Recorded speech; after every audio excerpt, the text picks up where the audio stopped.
The church was full that Sunday morning. Men in crisp white shirts and women in bright ghillie and head wraps swayed to the music of the choir. Pastor Nkem stood at the pulpit, his voice booming through the microphone as he preached about love and respect in the family. His words came with a force that made the congregation nod and murmur in agreement. "A father is the head of the home," he declared, his voice rising with passion.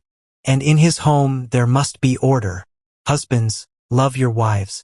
Children, obey your parents. That is how we maintain God's plan for the family." In the front pew, Nkem sat quietly beside her mother, Chinyere. Her head was bowed, and she stared at the open Bible in her lap, though her eyes weren't reading the words. Her father's voice filled the room, but to her, it felt like noise. She could hear the gasps of admiration from the women around her and the murmured amen from the men, but it only made her grip the edge of the bench tighter. Her stomach churned. When Pastor Nkem finished his sermon, the congregation erupted in applause. He smiled wide, his white teeth flashing, and raised his hands as if to bless them all. "Let us pray," he said, and the church fell silent as everyone bowed their heads. Nkem's hands trembled as she clasped them together.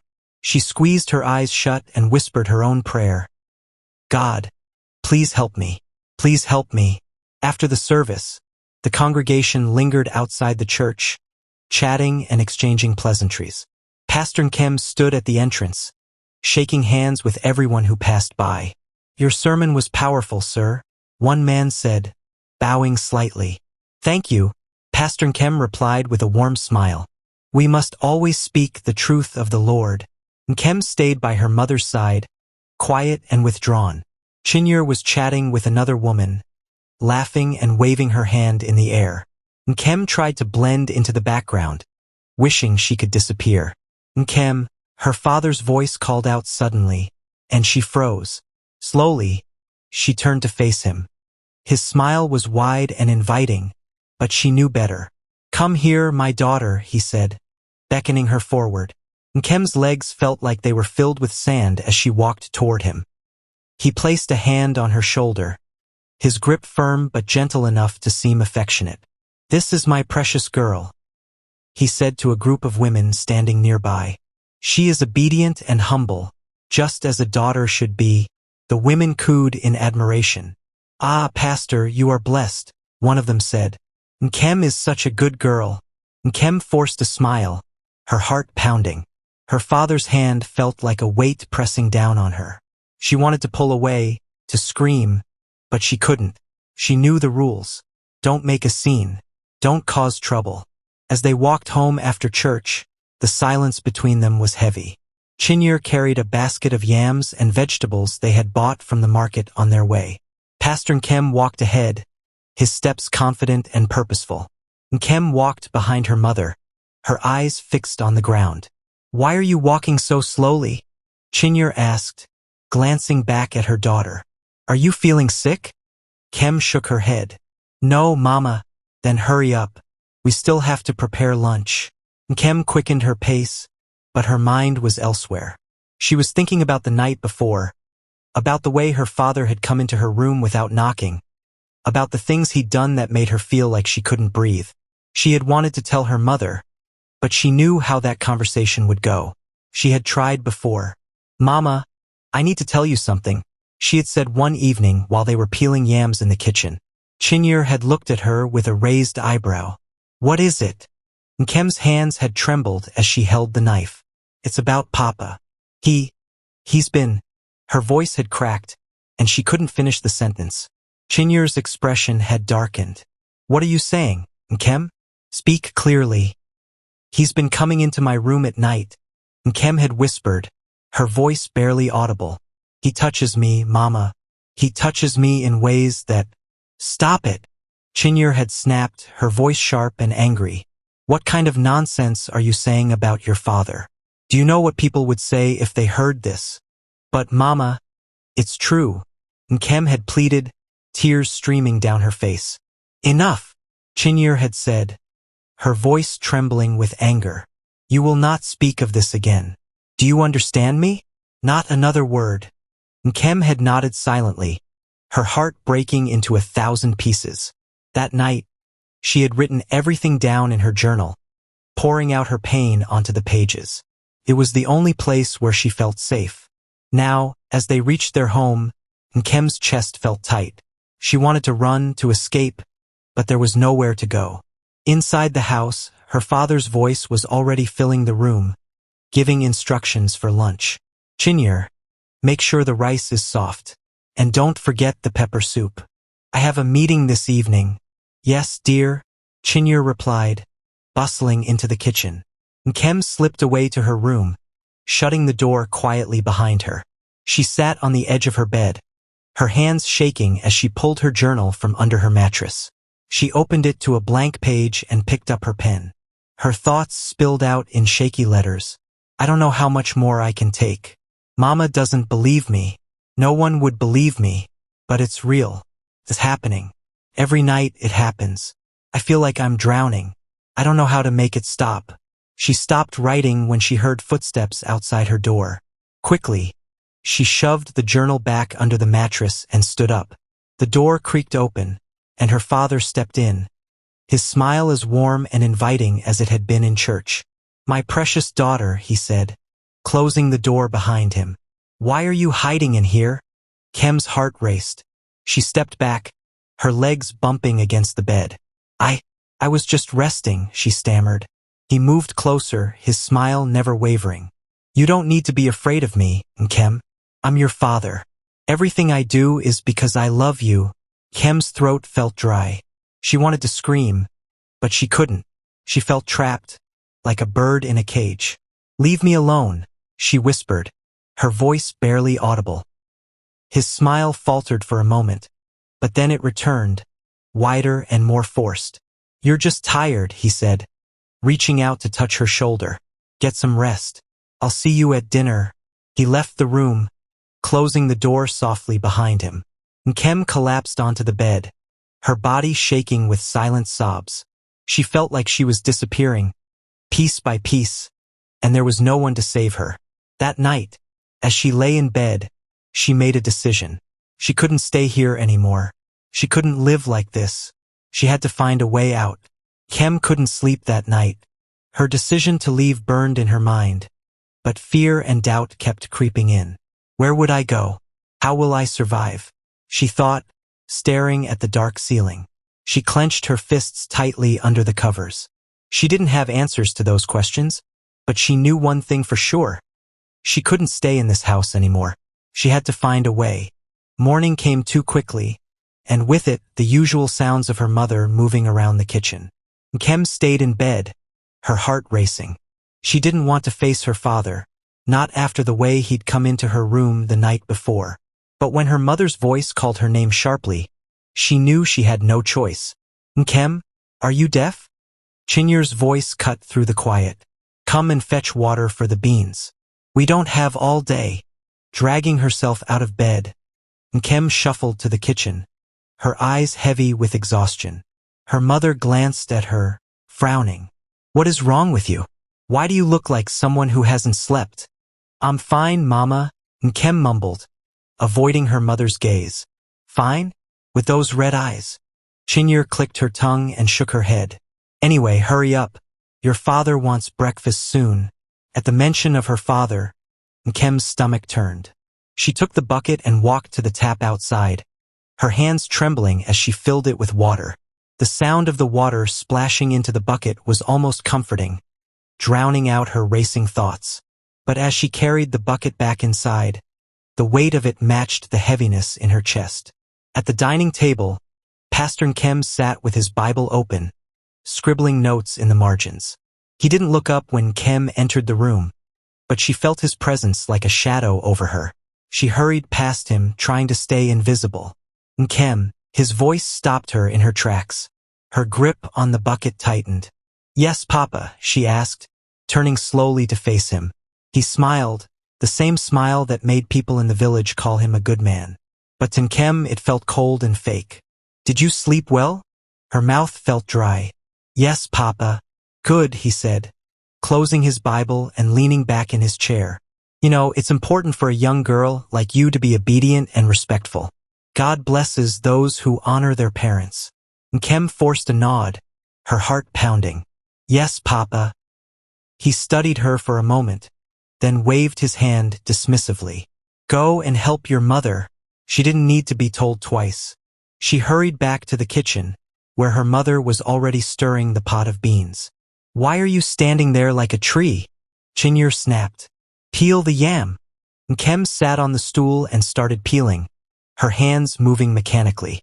She didn't dare look up at her mother, afraid that her eyes would betray the storm inside her. She thought of telling her mother everything again, but the memory of her last attempt stopped her. The anger in her mother's voice, the disbelief in her eyes, it had been too much to bear. But her thoughts wouldn't leave her alone. That night came rushing back, the words she had spoken to her mother echoing in her mind. Mama, I need to tell you something, she had said, her voice trembling. Chinyer had frowned, her hands busy cutting vegetables. What is it? It's about Papa. Nkem had begun, her chest tightening with every word. He comes into my room at night, Mama. He touches me. Chinyer had frozen, her knife still in midair. For a moment, Nkem had thought she would listen. But then her mother's face hardened, and she slammed the knife onto the table. What nonsense are you saying? Mama, it's true, Nkem had said, tears streaming down her face. Stop it, Chinyer had shouted, her voice shaking with anger. How dare you say such a thing about your father? Do you know what people would think if they heard this? Do you want to destroy this family? Nkem had sobbed, her hands covering her face. But it's true, Mama. Enough! Chinyer had screamed, pointing a trembling finger at her. Not another word. Do you hear me? Not another word about this nonsense. The memory made Nkem's chest ache. She blinked back tears, trying to focus on the yam in her hands. Her mother's voice broke through her thoughts. What are you thinking about? Chinyer asked sharply. You're peeling so slowly. Are you trying to waste my time? Sorry, Mama, Nkem said quickly, speeding up her movements. Chinyer sighed and shook her head. You children of today don't understand how hard life is. When I was your age, I was already carrying firewood and cooking for my whole family. Now, even peeling yam is too much for you. Nkem didn't respond. She knew it was better to stay quiet. But as she peeled, her mind kept racing. She had to leave. She couldn't take it anymore. But she needed a plan. That evening, after dinner, Nkem sat in her room with her journal open on her lap. She wrote quickly, her pen scratching against the paper. I don't know how to do this, but I have to try. I can't stay here anymore. I need to go somewhere safe, somewhere far away. Maybe I can go to Auntie Ifeoma's house in the city. She always said I could visit her. But how do I get there? How do I leave without Papa finding me? She paused, staring at the page. Her hands trembled, but she kept writing. I'm scared, but I can't stay. I have to find a way. The sound of footsteps in the hallway made her freeze. She quickly shoved the journal under her mattress and lay down, pretending to sleep. The footsteps stopped outside her door, and she held her breath. Then they moved on, and she let out a shaky sigh. Nkem closed her eyes, but sleep didn't come. She lay awake, her mind spinning with plans and fears. The darkness felt endless, but she held on to one thought. She had to escape. Nkem woke up early the next morning, her heart pounding with determination. She sat up in bed and listened carefully. The house was still quiet. Her father's loud snores echoed faintly from his room, and her mother hadn't yet begun her usual morning routine in the kitchen. It was the perfect time. She had spent the whole night planning her escape. The idea scared her, but it was better than staying. Slowly, she got out of bed and tiptoed to the corner of her room, where she kept a small bag. She quietly packed a few clothes, her journal, and the little money she had managed to save from helping her mother sell food at the market. She had overheard her mother once say that the first bus to the city left at dawn. That was her chance. As she zipped up her bag, her hands trembled. What if they catch me? What if Papa finds me? She thought. But then she remembered his smile the night before and the cold way he had looked at her. She couldn't stay. She wouldn't. Taking a deep breath, She opened her door slowly, wincing as it creaked slightly. She paused, listening for any movement. Nothing. Quietly, she stepped into the hallway and made her way to the front door. Her heart raced with every step. When she reached the door, she carefully slid the bolt open and stepped outside. The cool morning air hit her face, and she felt a flicker of hope. As she walked quickly toward the road, she heard a voice behind her. "Nkem, where are you going?" She froze, her blood turning to ice. Slowly, she turned around and saw her mother standing in the doorway, her wrapper loosely tied around her waist, her face filled with confusion. "Mama," Nkem stammered, clutching her bag tightly. I was going to the market early. To help you." Chinyur's eyes narrowed as she stepped closer. "With a bag? What are you hiding in there?" "Nothing, Mama," Nkem said quickly, trying to sound calm. Chinyur's gaze hardened. "Nkem, don't lie to me. What is going on? Why are you leaving the house so early? Tell me the truth now." Nkem's heart pounded in her chest. She opened her mouth, but no words came out. Her mother's voice grew sharper. "Are you running away?" Chinyur asked, her voice rising. "Where do you think you will go? Do you know what will happen to you out there? Do you want to bring shame to this family?" Nkem's hands shook as she clutched her bag. Tears welled up in her eyes. "Mama, I can't stay here," she said, her voice breaking. "I can't." Chinyur frowned, her expression shifting from anger to confusion. "What do you mean you can't stay? This is your home. Your father and I are here to protect you." Nkem let out a bitter laugh, tears streaming down her face. "Protect me? From what, Mama? From Papa?" Her voice cracked, and she took a step back. "You don't believe me. You never believe me." Chinyur's face tightened, but she didn't respond. Nkem continued, her words spilling out like a dam that had broken. "You told me to stop talking about it. You said I was lying. But I wasn't, Mama. I wasn't," she cried. "Every night he comes into my room. Every night, her voice faltered, and she looked away, unable to finish. Chinyur's lips trembled. "Nkem, stop this nonsense. Do you know what you're saying?" "Yes, I know what I'm saying," Nkem said firmly, wiping her tears. "I'm saying that I can't live like this anymore. I'm saying that I'd rather be anywhere else than here, even if it means running away." Chinyur stared at her daughter, her face pale. For a moment, she didn't speak. Then she shook her head and said, "You can't leave. What will people say? Do you want to disgrace this family? Your father is a pastor. He is a man of God. You can't do this." Kem's chest tightened. "Mama, you care more about what people will say than about me. You care more about Papa's reputation than about what he's doing to me." "That is not true," Chinyur shouted, her voice shaking. "I care about you, Nkem. You are my child. But this thing you're saying about your father, it's impossible. It's not true." "It is true," Nkem said softly, her voice filled with pain. "You just don't want to see it." The silence between them was heavy. Chinyur's hands trembled as she looked at her daughter. Nkem wiped her tears and took a deep breath. "Mama, I'm leaving," she said quietly. "You can try to stop me, but I'll find a way. I have to." Chinyur's eyes filled with tears, but she didn't move. She stood frozen in the doorway as Nkem turned and walked away, her bag slung over her shoulder.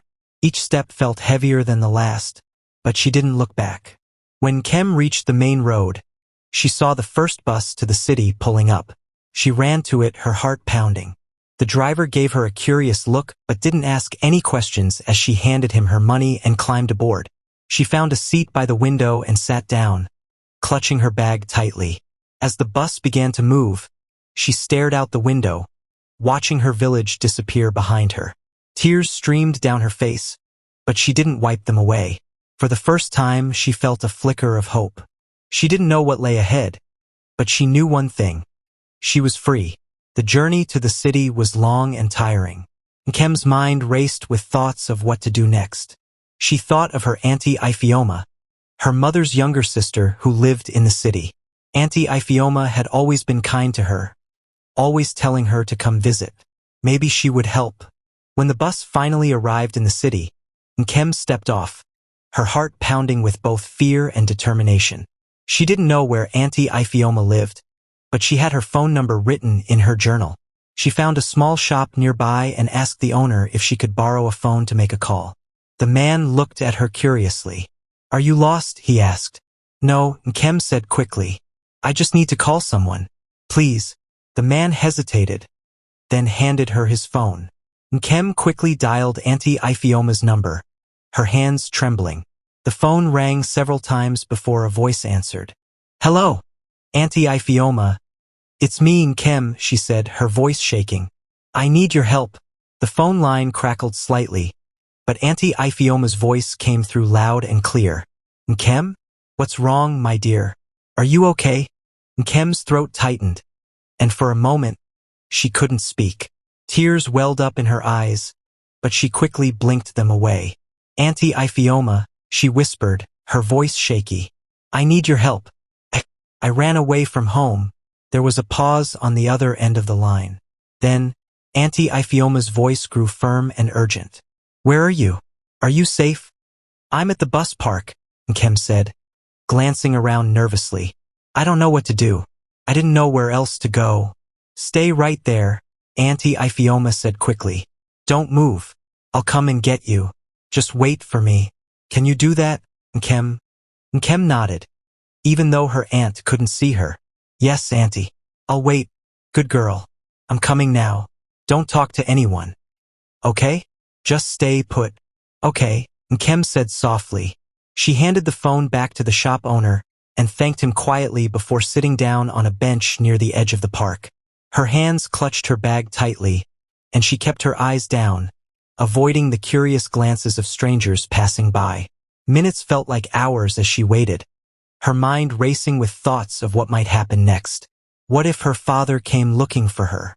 What if Auntie Ifioma couldn't help her? The fear gnawed at her, but she reminded herself that leaving was the only way to escape the nightmare at home. After what felt like an eternity, Nkem saw a small car pull up to the bus park. The driver's side door opened, and Auntie Ifioma stepped out. She was a tall woman with a confident stride, her bright Ankara dress standing out in the sea of muted colors. When her eyes landed on Nkem, they softened with concern. "Nkem," Auntie Ifioma said, rushing over to her. She knelt down and pulled Nkem into a tight hug. "Oh, my dear, what happened? Are you okay?" Nkem burst into tears, burying her face in her aunt's shoulder. "Auntie, I couldn't stay there anymore. Couldn't. He, Her voice broke, and she couldn't bring herself to say more. Auntie Ifioma's arms tightened around her. "It's okay, Nkem. You don't have to say anything right now. You're safe with me. Let's go home. Okay?" Nkem nodded, wiping her tears as Auntie Ifioma helped her into the car. The drive to her aunt's house was quiet, but Nkem felt a sense of relief she hadn't felt in years. For the first time, she felt like she could breathe. When they arrived at Auntie Ifioma's house, Nkem stepped inside and looked around. The small apartment was cozy, with colorful curtains and a faint smell of spices in the air. Auntie Ifioma led her to the living room and sat her down on the couch. "Nkem, can you tell me what happened?" Auntie Ifioma asked gently, sitting beside her. "Why did you run away?" Nkem hesitated, her hands twisting in her lap. "It's Papa," she said finally, her voice barely above a whisper. He's been hurting me. For a long time." Auntie Ifioma's eyes widened in shock. "Hurting you? What do you mean?" "Nkem, you have to tell me everything." Tears streamed down Nkem's face as she began to speak. "He comes into my room at night. He touches me, Auntie. I told Mama, but she didn't believe me. She said I was lying. I couldn't take it anymore. I had to leave." Auntie Ifioma's expression hardened. Her jaw clenched. That man. How dare he? How could he do this to his own daughter? Her voice shook with anger, but when she looked at Nkem, her eyes were full of compassion. "Nkem, you did the right thing by coming to me. You're safe now. He can't hurt you anymore." Nkem nodded, though the fear still lingered in her chest. "What if he comes looking for me?" she asked, her voice trembling. "What if he finds me?" Auntie Ifioma placed a reassuring hand on her shoulder. He won't find you. I'll make sure of it. And if he tries, he'll have to answer to me. Her voice was firm, and Kem felt a small spark of hope. The next few days passed in a blur. Auntie Ifioma helped Kem settle into her new home, buying her clothes and food and making sure she felt comfortable. But the pain and fear didn't disappear overnight. Kem often woke up in the middle of the night, her heart racing, the memories of her father's actions haunting her dreams. One evening, as they sat together in the living room, Auntie Ifioma turned to her. Kem, I think we need to report this. Your father can't get away with what he's done.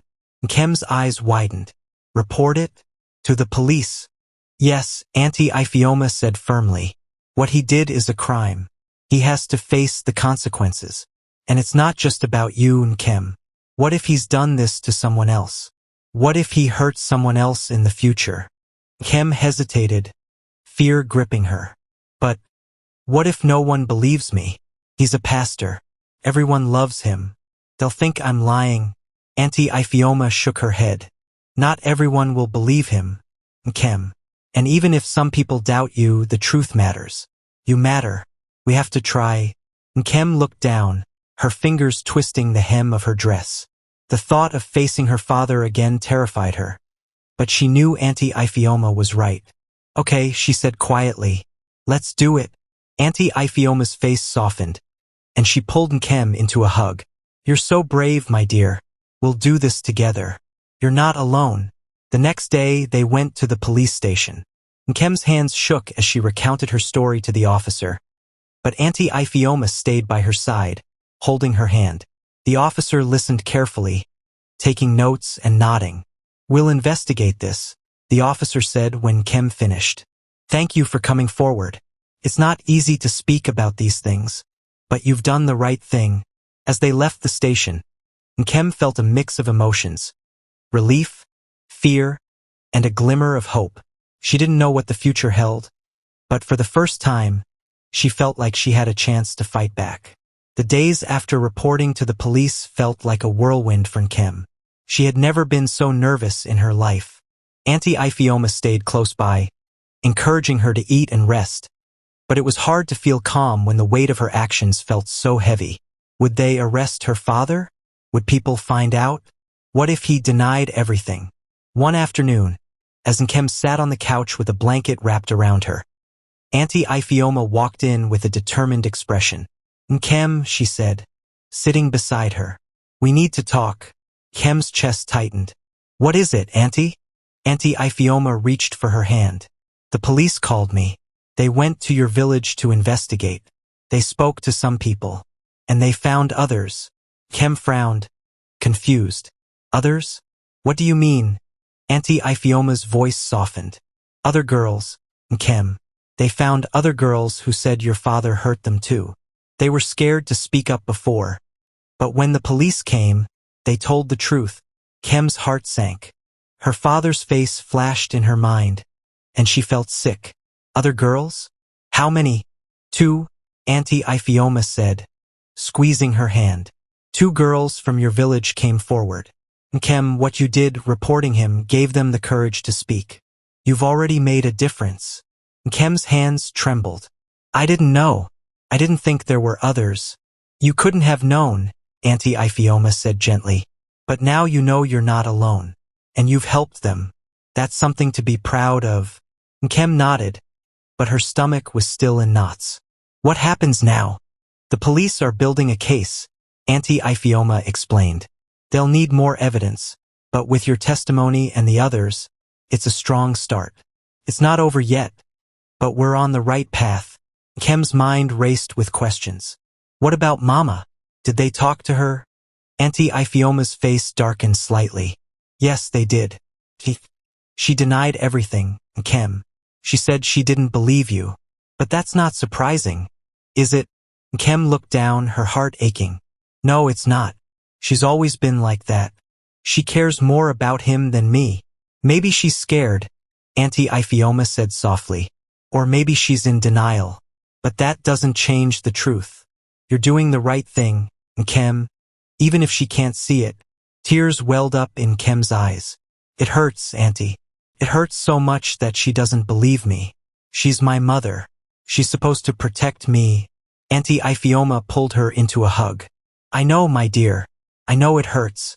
But you have me now. You're not alone. And no matter what happens, I'll stand by you. Nkem buried her face in her aunt's shoulder, her tears soaking the fabric of her dress. For the first time in a long time, she felt a glimmer of hope, even through the pain. The next day, the police officer handling the case called Auntie Ifioma and asked if Nkem could come to the station again. They wanted her to give a more detailed statement and answer some questions. Nkem's stomach churned at the thought, but Auntie Ifioma promised to be there every step of the way. When they arrived at the station, the officer greeted them with a kind smile. Hello, Nkem. Thank you for coming back. I know this isn't easy, but you're very brave. Nkem nodded, clutching Auntie Ifioma's hand tightly. Thank you, sir. They led her to a small room where another officer was waiting. The room was plain, with a table and 2 chairs. Auntie Ifioma stayed beside her, holding her hand as the officer began to ask questions. Nkem, we need you to tell us everything you remember about what happened, the officer said gently. Take your time. We're here to listen. Nkem took a deep breath, her hands trembling. She looked at Auntie Ifioma, who nodded encouragingly. Then she began to speak. She told them about the nights her father came into her room, the way he touched her and whispered lies about how it was their secret. She told them how she had tried to tell her mother, only to be silenced and ignored. She spoke about the fear, the shame, and the overwhelming sadness that had consumed her. The officers listened intently, taking notes and nodding. One of them occasionally asked questions to clarify details, but they never rushed her. They treated her with kindness, which made it a little easier for her to open up. When she finished, the room was silent for a moment. Then the first officer spoke. Nkem, I want you to know how proud we are of you. What you've done today is incredibly brave. You've helped us understand what happened, and that will help us make sure justice is served. Nkem nodded, tears streaming down her face. Thank you, she whispered. After the interview, Auntie Ifioma took her out for a small treat. They sat at a roadside stall, eating meat pies and drinking cold soda. For the first time in weeks, Nkem felt a small sense of relief. You did so well today, Auntie Ifioma said, smiling at her. I'm so proud of you, Nkem. Nkem smiled back, though her heart still felt heavy. Thank you, Auntie. I just hope it makes a difference. It will, Auntie Ifioma said firmly. It already has. You've shown so much courage, and that's something no one can take away from you. Nkem nodded, feeling a small flicker of hope. The road ahead was still uncertain, but for the first time, she felt like she wasn't walking it alone. The days after the police interview passed slowly. Nkem tried to keep herself busy, but it wasn't easy. Every time the phone rang, her heart would race, wondering if it was news about her father. Auntie Ifioma did her best to keep her distracted, but Nkem could tell her aunt was worried too. One afternoon, as they sat in the living room, Auntie Ifioma's phone buzzed on the coffee table. She picked it up, glanced at the screen, and frowned. It's the police, she said, looking at Nkem. Let me answer this. Nkem nodded, her hands gripping the edge of the couch. She watched as Auntie Ifioma walked to the corner of the room and answered the call. Hello? Yes, this is Ifioma, her aunt said, her voice steady. Yes, she's here with me. There was a long pause, and Nkem could see the worry deepen on her aunt's face. I understand. Thank you for letting me know. We'll be ready. When Auntie Ifioma ended the call, she turned back to Nkem, her expression serious but calm. Nkem, the police have arrested your father, she said. Nkem felt a strange mix of emotions. Relief, fear, and sadness all at once. They arrested him? She whispered. Auntie Ifioma nodded. Yes, they said he denied everything at first, but with your statement and the other girls' testimonies, they had enough evidence to hold him. He's in custody now, but there's still a lot to do. They'll need you to testify in court. The word court sent a chill through Nkem. She had never been to a courtroom before, and the thought of standing in front of strangers to talk about what her father had done filled her with dread. "I have to testify?" she asked, her voice trembling. "Yes, my dear," Auntie Ifioma said gently. "It's important. The judge needs to hear your story so they can understand what really happened. But you won't be alone. I'll be there with you every step of the way." Nkem looked down at her hands, her fingers twisting nervously. "What if I can't do it? What if I mess up? What if no one believes me?" Auntie Ifioma reached out and took her hand. "Nkem, you are stronger than you think. You've already come this far. You've faced so much and you're still standing. I know it's scary, but you don't have to do it alone. I'll be there, and the truth will be on your side." Nkem nodded slowly, her aunt's words giving her a small spark of courage. "Okay," she said quietly. "I'll do it." The day of the court hearing came faster than Nkem expected. Auntie Ifioma helped her get ready, choosing a simple dress for her to wear and tying her braids neatly. "You look beautiful," Auntie Ifioma said, smiling at her. Nkem tried to smile back, but her stomach was in knots. "I'm so nervous, Auntie," she admitted. "That's okay," Auntie Ifioma said, wrapping an arm around her shoulders. "It's normal to feel this way, but remember, you're not alone. I'm right here with you." When they arrived at the courthouse, Nkem's heart pounded in her chest. The building was large and intimidating, with people bustling in and out. Auntie Ifioma held her hand as they walked inside, guiding her to the waiting area. A police officer met them there and explained what would happen. "You'll be called to the stand to give your testimony," he said kindly. "Just speak the truth. The judge and the lawyers will ask you some questions, but take your time. If you don't understand something, it's okay to say so." Nkem nodded, though her hands were shaking. She glanced at Auntie Ifioma, who gave her a reassuring smile. "You've got this," her aunt said softly. When it was time for her to testify, Nkem felt like her legs were made of lead. She walked to the witness stand, her heart pounding so loudly she was sure everyone could hear it. The courtroom was quiet, all eyes on her. She swallowed hard and took her seat. The judge, a kind-looking woman with glasses, spoke first. "Can you state your name for the record?" "Nkem Ifani," she said, her voice barely above a whisper. The judge nodded. "Thank you, Nkem. Now, can you tell us what happened?" Nkem took a deep breath, her hands clutching the edge of the stand. She began to speak, her voice trembling at first but growing steadier as she went on. She told them everything. How her father would come into her room at night, how he told her to keep it a secret, how she tried to tell her mother but wasn't believed. As she spoke, she felt the weight of her words filling the room. Some people in the audience gasped softly, while others sat in stunned silence. Nkem kept her eyes on the judge, focusing on her kind expression to give herself strength. When she finished, the lawyer for the prosecution stepped forward. "Nkem, thank you for sharing your story," he said. "I know this isn't easy. Can you tell us how you felt during those times?"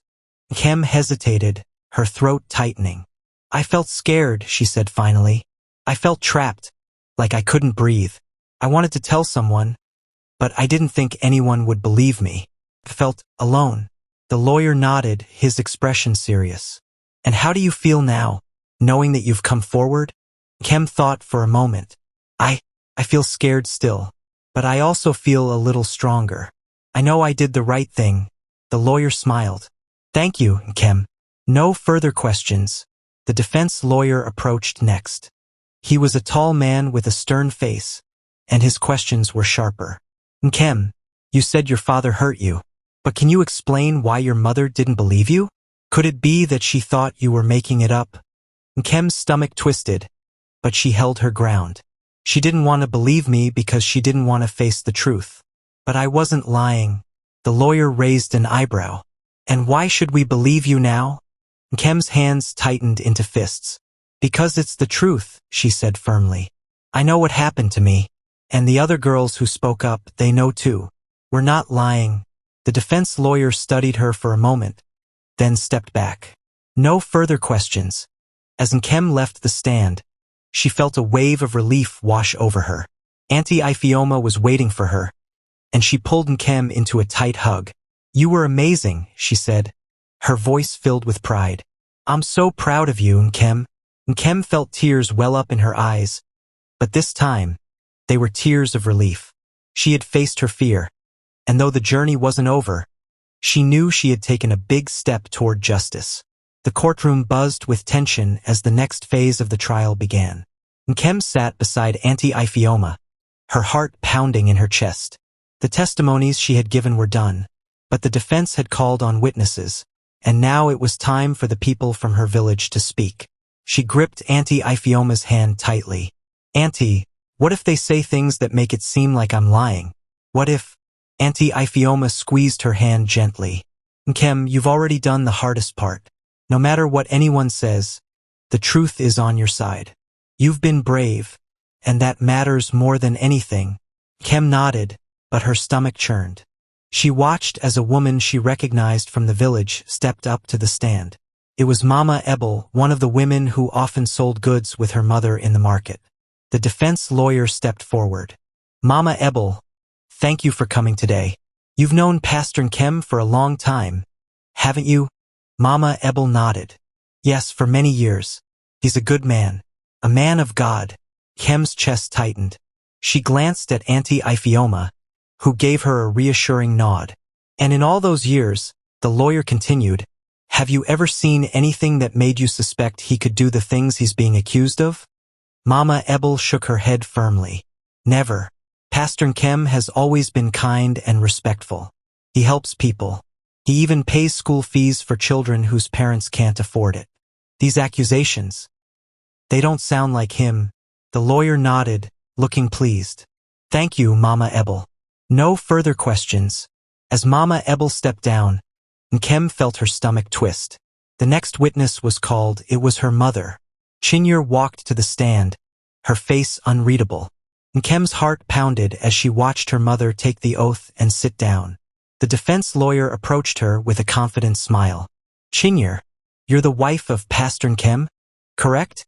Yes, Chinyer said, her voice steady. You've lived with him for many years. Can you tell the court about his character at home? Chinyer's gaze flickered to Nkem for a brief moment before she spoke. He is a good man, a devoted father and husband. He cares about his family. Nkem's chest ached as she listened. She wanted to scream, to stand up and yell that it wasn't true. But Auntie Ifioma's hand on hers kept her grounded. And these accusations, the lawyer continued, do they seem true to you? Chinyer hesitated for the briefest moment. No, she said finally. I don't believe them. My husband is not capable of such things. The defense lawyer nodded. Thank you. No further questions. As Chinyer left the stand, Nkem felt tears prick her eyes. Her own mother didn't believe her. The thought was like a knife twisting in her heart. The prosecutor stood and approached Chinyer as she began to leave. Excuse me, Chinyer. I have a few questions for you. Chinyer paused, looking wary. Yes. You said you don't believe the accusations against your husband, but are you aware that 2 other girls from your village have come forward with similar stories?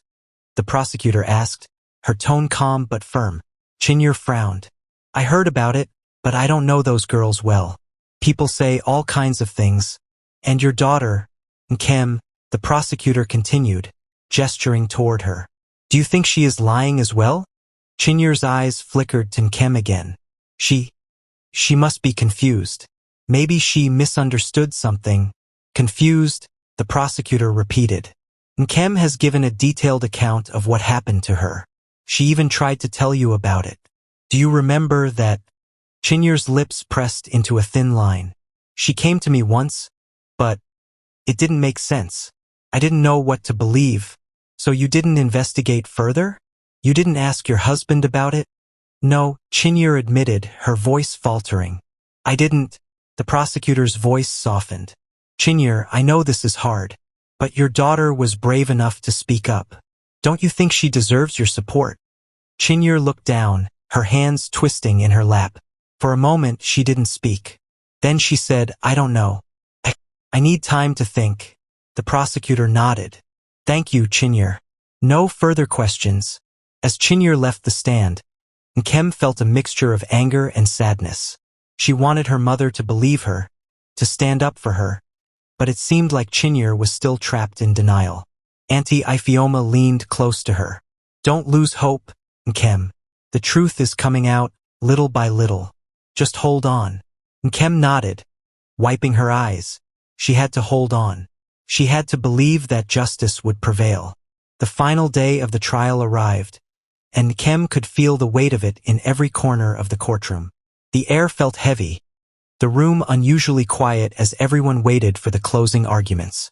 Nkem sat beside Auntie Ifeoma, her hands tightly clasped in her lap. This was it. Everything came down to this day. The prosecutor was the first to speak. She stood up and adjusted her glasses before addressing the judge and jury. Your Honor, ladies and gentlemen of the jury, she began, her voice steady and clear. This case is about courage. It's about a young girl who found the strength to speak out against the person who should have protected her the most. Nkem's testimony, along with the testimonies of the other victims, paints a clear and heartbreaking picture of what happened. Nkem listened, her heart pounding as the prosecutor continued. Pastor Nkem has spent years building a reputation as a man of God, the prosecutor said, her tone sharp. But beneath that reputation lies a man who abused his power and preyed on those who trusted him. He used his position to silence his victims, to make them feel helpless and alone. But today, those victims have found their voices. They have stood before you and told you the truth. The prosecutor turned slightly, looking directly at Nkem. Nkem has shown incredible bravery. She has faced not only the trauma of what happened to her, but also the disbelief and rejection from her own family. Yet she stood here and told her story because she believed in justice. She believed that you, the jury, would listen to her and see the truth. Nkem's chest tightened as tears welled up in her eyes. Auntie Ifeoma reached over and squeezed her hand. We cannot undo what has been done to these girls, the prosecutor continued, her voice softening. But we can give them justice. We can show them that their voices matter, that the truth matters. Pastor Nkem must be held accountable for his actions. I urge you to consider the evidence, the testimonies, and the pain these victims have endured. Thank you. The prosecutor sat down and the defense lawyer stood up. He adjusted his tie and walked slowly to the center of the courtroom. Ladies and gentlemen of the jury, he began, his voice calm and measured. This case is not as simple as it seems. My client, Pastor Nkem, is a respected member of his community, a man who has dedicated his life to helping others. These accusations against him are shocking, yes, but they are also unproven. Nkem's fists clenched in her lap as she listened. We must remember that in a case like this, emotions can run high, the lawyer continued. But emotions are not evidence. Pastor Nkem has denied these allegations from the beginning, and he deserves the presumption of innocence.